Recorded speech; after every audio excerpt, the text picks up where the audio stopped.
What if we could study people from the time that they were teenagers all the way into old age to see what really keeps people happy and healthy? For 75 years, we've tracked the lives of 724 men. About 60 of our original 724 men are still alive, still participating in the study, most of them in their 90s. When they entered the study, all of these teenagers were interviewed, they were given medical exams. We went to their homes and we interviewed their parents. And then these teenagers grew up into adults who entered all walks of life. They became factory workers and lawyers and bricklayers and doctors, one president of the United States. And when about a decade ago we finally asked the wives if they would join us as members of the study, many of the women said, "You know, it's about time." So what have we learned?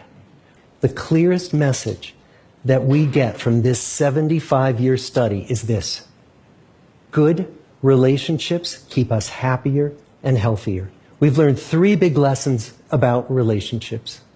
The first is that social connections are really good for us and that loneliness kills. It turns out that people who are more socially connected to family, to friends, to community are happier, they're physically healthier, and they live longer than people who are less well connected.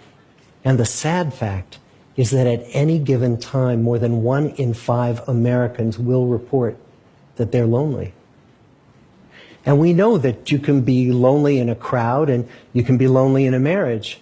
So the second big lesson that we learned is that it's not just the number of friends you have, and it's not whether or not you're in a committed relationship, but it's the quality of your close relationships that matters. It turns out that living in the midst of conflict is really bad for our health. High conflict marriages, for example, without much affection, turn out to be very bad for our health, perhaps worse than getting divorced.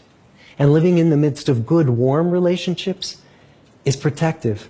And the third big lesson that we learn is that good relationships don't just protect our bodies, they protect our brains. It turns out that being in a securely attached relationship to another person in your 80s is protective. That the people who are in relationships where they really feel they can count on the other person in times of need, those people's memories stay sharper longer. So what about you? Let's say you're 25, or you're 40, or you're 60. What might leaning into relationships even look like? It might be something as simple as replacing screen time with people time, or livening up a stale relationship by doing something new together, long walks or date nights, or reaching out to that family member who you haven't spoken to in years.